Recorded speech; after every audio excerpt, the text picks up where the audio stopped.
النجارة يعني أنا واخدها وراثة.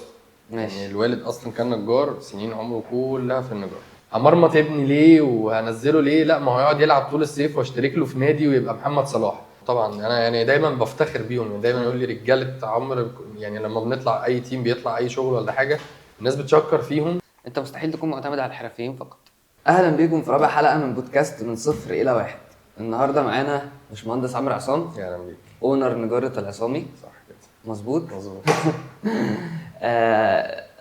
وزي ما انتوا اتعودتوا خلاص في البرنامج بتاعنا احنا بنجيب رواد اعمال. احنا الهدف بتاعنا من البرنامج ان احنا نحكي في مختلف المجالات. انت بدأت ازاي؟ كان الصفر بتاعك فين؟ ووصلت لواحد ازاي اللي هو يبقى عندك مشروع قائم وشغال. تمام.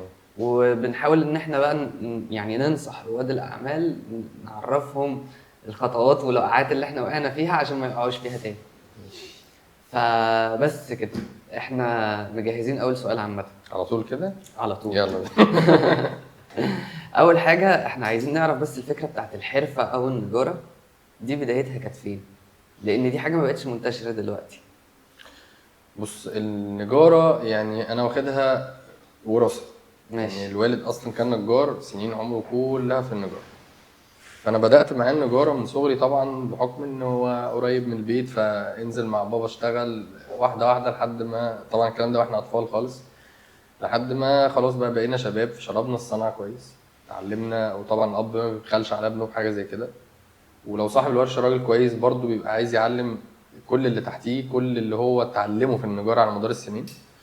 فوصلت تقريبا لحد سن الشباب كده 18 سنة أو حاجة زي كده، بداية الكلية بقى وبعدين اتجهت بقى الفيلد تاني خالص. يعني أخدت 6 سنين بره شغل بقى اي تي تبع دراستي. سافرت بره ورجعت تاني بعد حوالي 6 أو 8 سنين تقريبا، 4 هنا و4 بره في الفيلد ده. بعدين رجعت النجارة، بس أنا رجعت لها بحب بقى، يعني بشغف. أنت في حاجة أنت بتحبها وعايز تعمل منها بقى مشروع كبير. يعني كان الموضوع واقف على ورشة صغيرة ووالدي كان شغال لوحده، الموضوع بسيط خالص. واحدة طب ليه بقى ما يبقاش ورشة أكبر فورشة أكبر فمصنع مستقبلا كمان من الموضوع ده، خاصة إن أنت في بلد أصلا الحرفة فيها يعني مفتقرة. ما يعني احنا بالنادي أصلا وبالناشد الأيام ديت يا جماعة اتعلموا نجارة أو اتعلموا أي حرفة. يعني النهارده انت عشان تشوف اي ورشه شغاله، مثلا لو رحت صلحت مثلا عربيتك عند اي ورشه هتلاقي الصنايعي واقف محتاس، مش لاقي صبي جنبه. صح. قيس بقى على كده في كل الحرف. يعني زمان واحنا كنا صغيرين كانت الست ابنها يخلص امتحان من هنا تاني يوم تقول له خد ده عهدتك الصيف كله. علموا بقى الشغلانه، ومنهم اللي يحب الشغله ويكمل فيها، ومنهم اللي دلوقتي بقى صاحب ورشه. لكن دلوقتي خلاص هو يعني برضو العقليه اختلفت، فالاهل اللي هو انا همرمط ابني ليه وهنزله ليه؟ لا، ما هو يقعد يلعب طول الصيف واشترك له في نادي ويبقى محمد صلاح. يا اخوانا ما مش كده، مش كل البلد محمد صلاح. هي حلوه الرياضه، اشترك له في نادي وكل حاجه، بس برضو علمه حرفه. يعني هي الحرفه سلاح، انا بعتبرها هي سلاح. يعني ان انت تبقى معاك اي حرفه جنب تعليمك، يعني ما توقفش، يعني ما بقولكش ما تاخدش شهاده ولا تتعلم ولا اتعلم، بس ممكن تكون الحرفه ديت هي سبب في يوم من الايام ان انت تنجح. يعني انا عارف اللي كان تايه وناجح في هنا وناجح هنا وناجح هنا، بس ما لقاش نفسه الا في النجاره.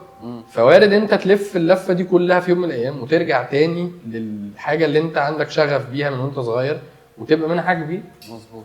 هو عامة برضو كان تعليقا على النقطة بتاعت ان الحرفة سلاح. انا كان يعني في نقاش اخدته مع حد من فترة قريبة، وكان بيتكلم عن الذكاء الاصطناعي والمبرمجين هتقعد في البيت والناس بتاعت الماركتنج هتقعد في البيت.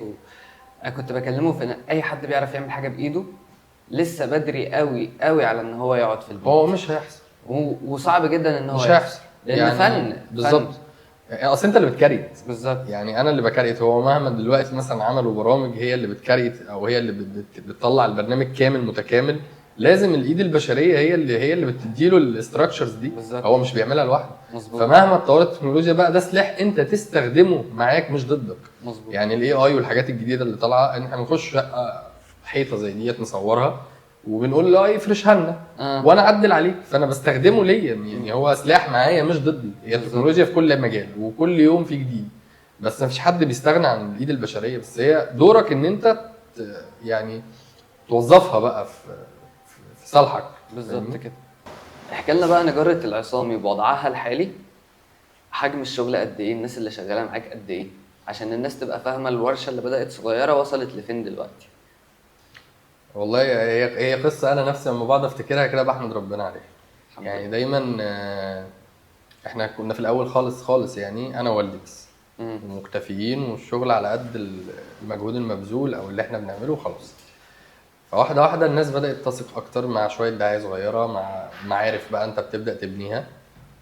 طب نجيبه معانا صنايعي كمان، طب نجيبه معانا صنايعي كمان، لحد احنا بفضل الله دلوقتي حوالي 12 او 13 فرد. بسم الله ما شاء الله. ولسه بندور على ناس، يعني اه. احنا قاعدين القعده ديت وبندور على ناس تبدا تشتغل معانا. بس للاسف زي ما قلت لك الموضوع شاحح جدا، سواء صبي ولا مساعد ولا صنايعي مفيش. مفيش. هو الموضوع دلوقتي اتقسم لاتنين: الصنايعي الشاطر قوي بقى يا بره مصر بالظبط. يا فاتح ورشه وناجح. بالظبط. ففكره ان انت تلاقي حرفي تعلمه او تشربه الشغلانه وتكبره دي بقت نادره جدا. ف وكان كل فتره نقوله هنزود حد، وبعدين نفكر طب افرض الدنيا ريحت شويه، طب افرض ان انا فيها طبع ان انا خلاص طالما ده دخل في التيم بتاعي فهو عهدتي. يعني انا مش هقدر استغنى عنه حتى لو الشغل وقف. يعني ايام الكورونا اللي عدت علينا دي كانوا سنتين صعبين جدا. اكيد. يعني انا استنزفت، بس انا يعني زي ما بنقول كده كونت اسره بصراحه. انا استفدت بالسنتين دول، او في المطلق يعني انتوا مهمتكم ان انتوا تشتغلوا بجد وتحبوا المكان وتأدوا دوركم، وانا ليا دور مهم ان انا يعني اغطيكم واخليك مطمن ان انت في مصدر ليك بعد طبعا ربنا سبحانه وتعالى وتوفيقه، ان انت مطمن ماديا ان انت امورك هتفضل ماشيه.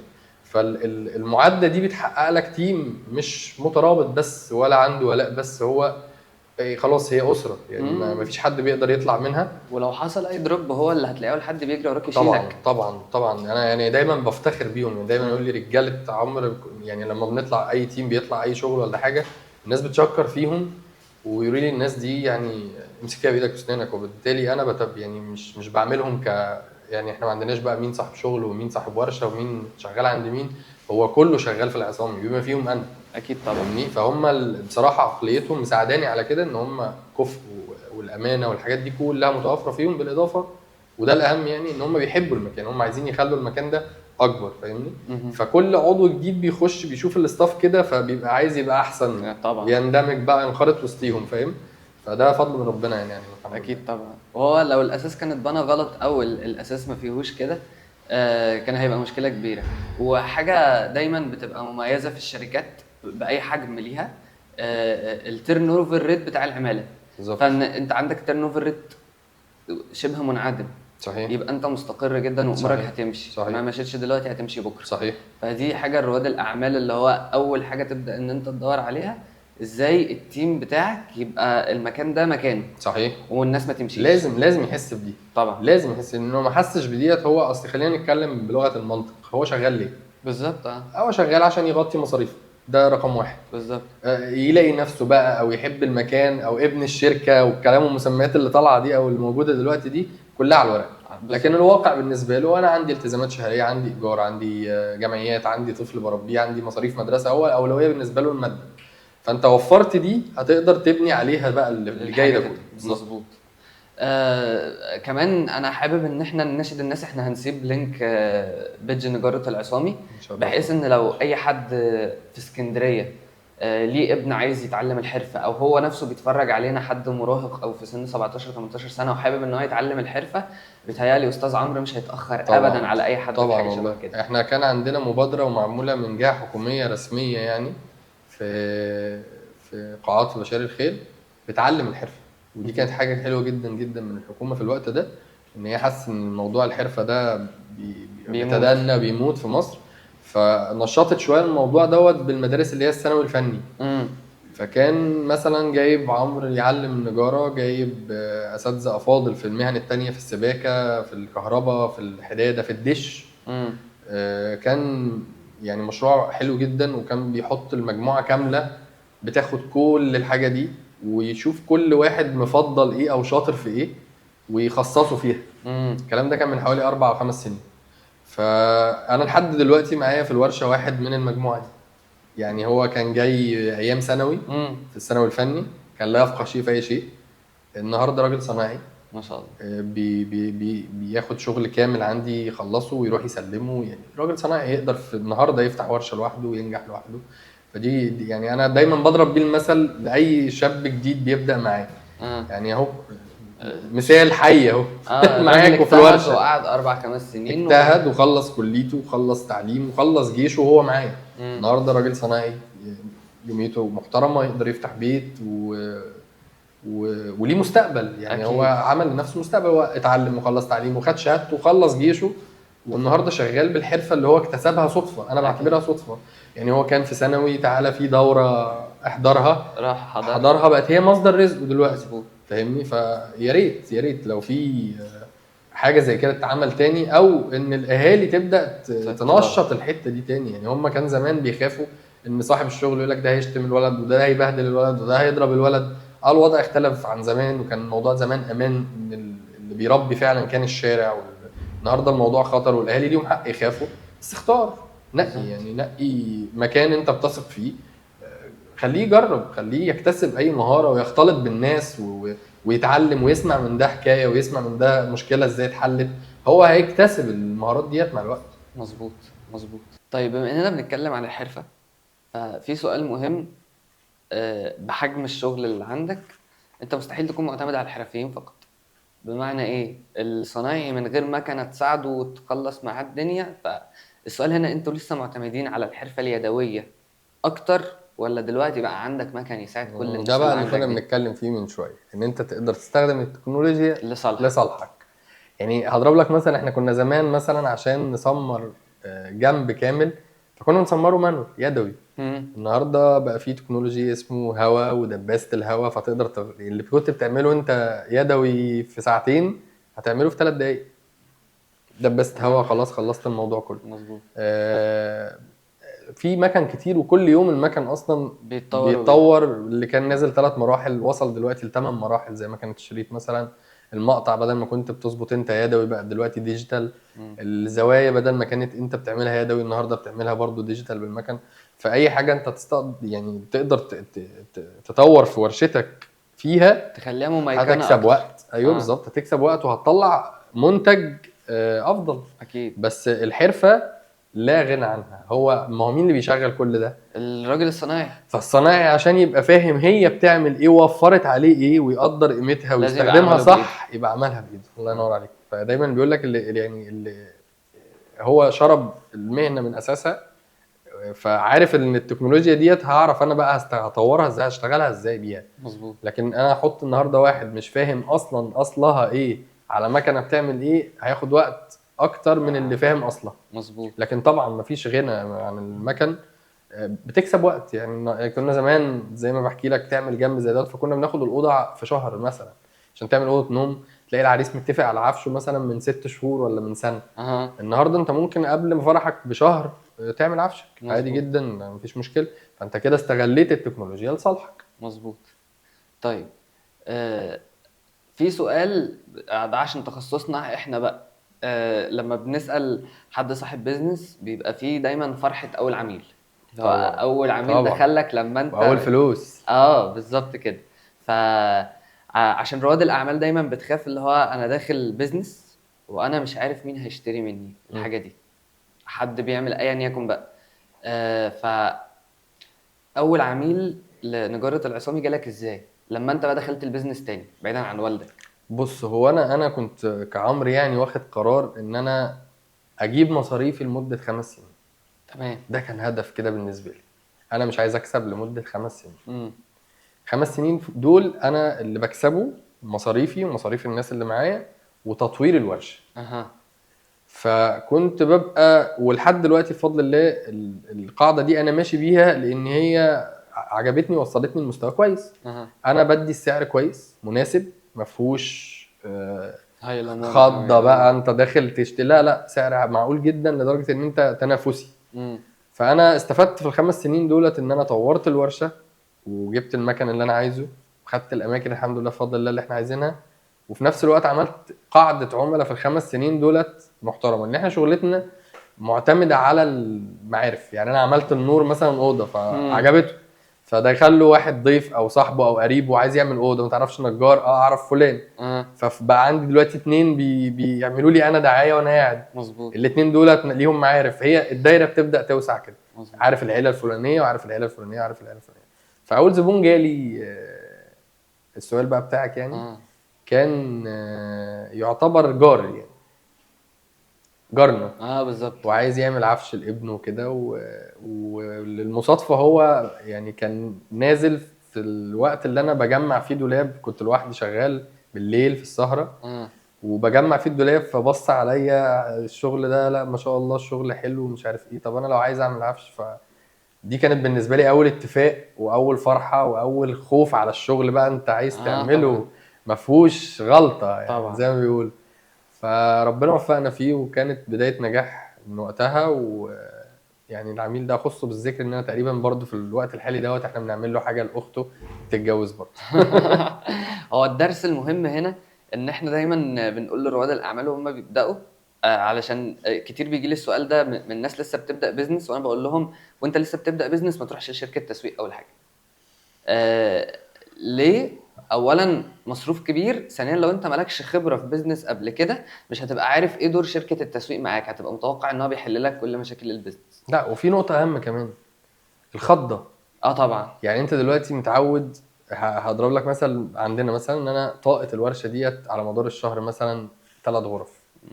فانا معجب جدا، ايه ده انا بعمل 3 اوض، بعمل 10 مثلا. فرحت النور عمل لي بقى شويه دعايه حلوين، فهيجي لك تليفونات وهيجي لك اتفاقات وهيجي لك ديلز. فانت حاجه من الاثنين، يا تبقى واعي قوي وتقول مواعيدك مظبوطه وهتاجل كتير، الناس عقبال ما تستلم، وممكن يرفضوا ممكن يقبلوا، ده حقهم. يا هتخيش، هتقبل وتاخد عربين وتقول بس انا خلاص انا كده عديت وبقيت بقى طوابير وزحمه. فانت كده انت هديت نفسك بنفسك. صح. فانت لازم تبقى عارف انت طاقتك عامله ازاي، وبرفورمانس الورشه اقصى حاجه ليه ايه. مظبوط. انا هشتغل عليه. فحاسس ان انا عندي لسه في وقت فراغ في الورشه او في المكان بقى وات ايفر بزنس ايه، المطعم مثلا عندي شيفات كتير وجاهز ان انا استقبل اوردرات كتير. تخش النهارده مطاعم معمول لها دعايه وبروباجندا بتاخد الاوردر بعد ساعتين. مظبوط. لحد ما انت خلاص يا شبعت مش عايز تاكل، يا مستعد تتنازل عن الاوردر اصلا. نفس الغلطه يعني للاسف الناس النهارده بتستخدم الميديا، هو سلاح ذو حدين. يعني يستخدمه صح يا بلاش، ده وجهه نظري. مظبوط. بس الفكره برضو اللي انا كنت عايز اركز عليها نقطه ان دايما دور على اول عميل في حد انت تعرفه. صحيح.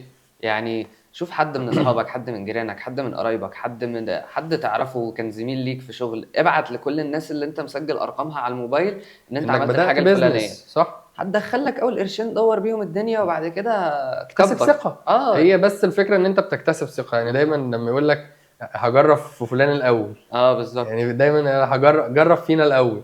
فاهم؟ فاكتسب الثقه واحده واحده لحد ما تبقى خلاص انت وصلت لمرحله ان انت تقدر خلاص بيزنس قائم شغال الدنيا حلوه، ماركت بقى براحتك واشتغل براحتك. مظبوط. طيب السؤال اللي بعد كده ده اللي هو بقى متخصص قوي في حتتنا احنا. ايه كل انواع التسويق اللي انت جربتها؟ علشان نفهم رواد الاعمال في السؤال ده، رائد الاعمال بيمر في ايه بايه؟ يعني هيبقى اكيد في حاجات منهم فشلت وخلاص انا صرفت فيها فلوس هي مش هتنفع، وحاجات تانية نجحت. فانا عايزك تحكي تجربتك كده باختصار وتقول اللي انت اتعلمته. والله احنا جايبينها من اول البروشورات اللي كانت بتطبع يوم الجمعه دي. على قديمه زمان خالص، على قديمه قوي. دي جربناها طبعا. جربنا يعني اول ما طلع السوشيال بقى بدانا نشتغل على يعني يبقى لنا صفحه ونحط عليها الشغل بتاعنا. ان دلوقتي زي ما بنقوله كده بمثل بلدي، العين هي اللي بتشتري. بالظبط. انت مهما تحكي لي انت بتعمل ايه مش هفهم، مش فاهم، انا عايز اشوف انت بتعمل ايه بالظبط. فبدانا نحط صفحاتنا على المنصات بقى، انستجرام، فيسبوك، تيك توك، وشغلنا والفيديوهات بتاعتنا بدات الناس تتفرج عليها واحده واحده وتثق فيها، او عايزه تجرب، عايزه تتعامل، عايزه تشوف المكان ده. مهم جدا ان انت ما تقولش حاجه غير الواقع. يعني في ناس النهارده بتأفور قوي في الدعايه بتاعتها لدرجه ان انت لما تروح بتصطدم بالواقع. يعني مش هقدر اسميها كذب قد ما هي يعني مبالغه. انت بتبالغ لدرجه ان انا لو رحت مثلا المكان الاقيه مثلا لا مش هو على قدر اللي انت عامل له الدعايه دي. فخليك دايما واقعي وصور في يعني حتى لو تصوير او فيديو او دعايه حتى يبقى على قد الموجود فعلا واقع يعني. وبدانا بقى نشتغل واحده واحده على دايره المعارف زي ما انت بتقول. احنا نقلنا في المكان الفلاني وشغالين في الحاجه الفلانيه ونقدر نشتغل الحاجه الفلانيه. بدانا نعمل دعايه شفهيه ان احنا نخشوا الاماكن ناخد زي مثلا حراس الكومباوندز والحاجات دي. اها.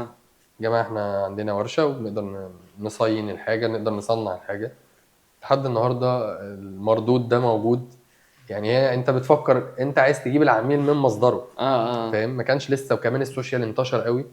فكنت بطبع كروت واقعد الف انا على الكومباوندز ديت الاول.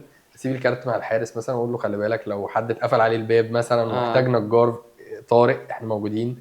عايز يغير مكان حاجه في شقته يفك اوضه يركب اوضه احنا موجودين. لحد النهارده في فكرة الكومباوندز عبقرية. ما انت عايز تجيب العميل. اه وما كانش في وسيله ان انت تجيبه بيها الا اللي انت تروح له. مظبوط. انا اروح لك هنا الاول. اه بدانا نقف قدام النوادي. انا كعمرو كنت بعمل كده جدا. واقف قدام نادي زي نادي سموحه ونادي سبورتنج والحاجات ديت. والكلاينت وهو طالع بشكل شيك قوي ظريف بديله الكارت بتاعنا احنا شغالين في المجال الفلاني وتقدر حضرتك تشرفنا تخش على صفحتنا وهكذا. بعد كده خلاص بقى في شركات دعايه بقى بدات تطلع. مهم. مودريتورز بقى بيمسكوا الصفحه من اولها لاخرها. جربنا دي كتير ويعني زهقنا.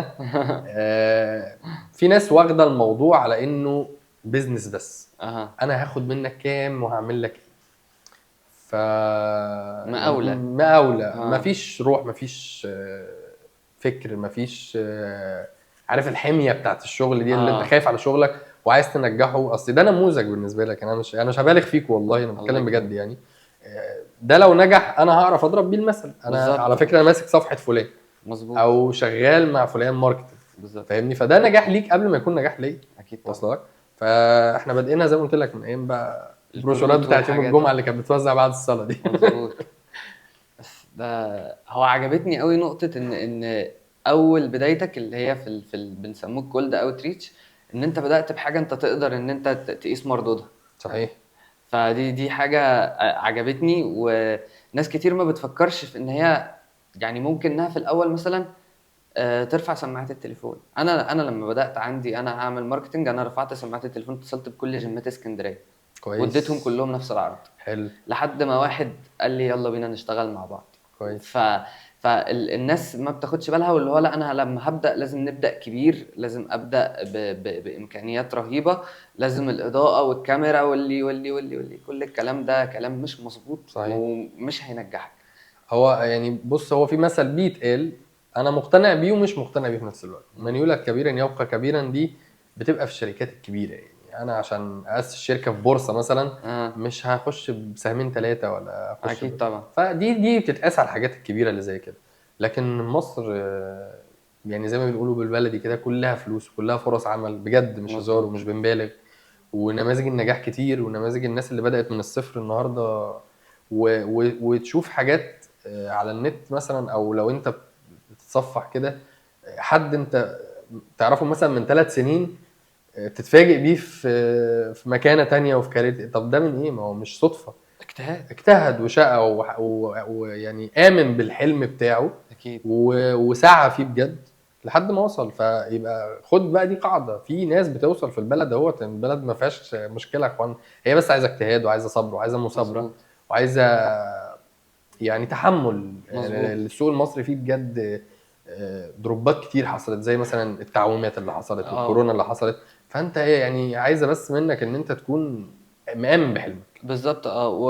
وبعدين يعني على سبيل ذكر ده بيحصل كل 10 سنين مرة تقريبا. هي ممكن الجيل ده بس هو اللي هش وكان أول صدمة بالنسبة له موضوع التعويمين اللي حصلوا ورا بعض وكورونا 2008 كان فيها انهيار السوق العقاري. احنا حضرنا كل حاجه حضرنا ثورات وحضرنا انا ما حضرتش ناس راحت وناس اتحطت وناس اتشالت يعني حضرنا كل حاجه. بس هي الفكره في ان حتى من الجيل الشباب الصغير في ناس بتحسها هي انا طالع انجح. بالظبط. انا احط في هنجح ازاي بقى؟ انت بقى بيعافر بيكسر في الصخر زي ما بيقولوا بس بينجح في الاخر بيوصل. انما فكره ان انت مع اول خبطه وتقع وخلاص كده نهايه العالم لا نفض هدومك عظمك طري وكمل. لسه بدري لسه بدري قوي يعني. انا اتشرفت بيك ده الشرف ليا. واتبسطت اكتر بكتير حبيبي. من القعده اللي احنا قعدناها دي. ربنا يخليك يا رب. الله الله يخليك. يخليك يا نور، ربنا يبارك. نتمنى لك التوفيق، وزي ما قلنا لكم هنسيب لينك بيدج لا أصلاً. العصامي، نجارة العصامي، علشان اي حد فعلا حابب ان هو يتعلم الحرفة بتاعة النجارة على اصولها في اسكندرية. ممكن حد من الاقاليم البحيرة، الورشة في ابو قير صح؟ الورشه لا يعتبر ما بين خورشيد وما بين العوايد كده على طريق المحموديه. طيب يعني الناس اللي بتاعت سهلة كفر الوصول الدوار يعني. تقدر انها تيجي على المحمودية، والناس بتاعت مظبوط. اسكندرية تقدر انها تروح له على المحمودية برضو. الدنيا بسيطة. وما بنشتمش وما بنضربش وما بنعملش ما اي حاجه. بيعملوش اي حاجة تخوفك خالص. فبس كده، ونتمنى لك كامل التوفيق يا رب. ربنا يخليك يا نور، الله ربنا يخليك. شرفت بيك مع جدا. الف سلامة. الله مع يخليك، مع السلامة. السلامه.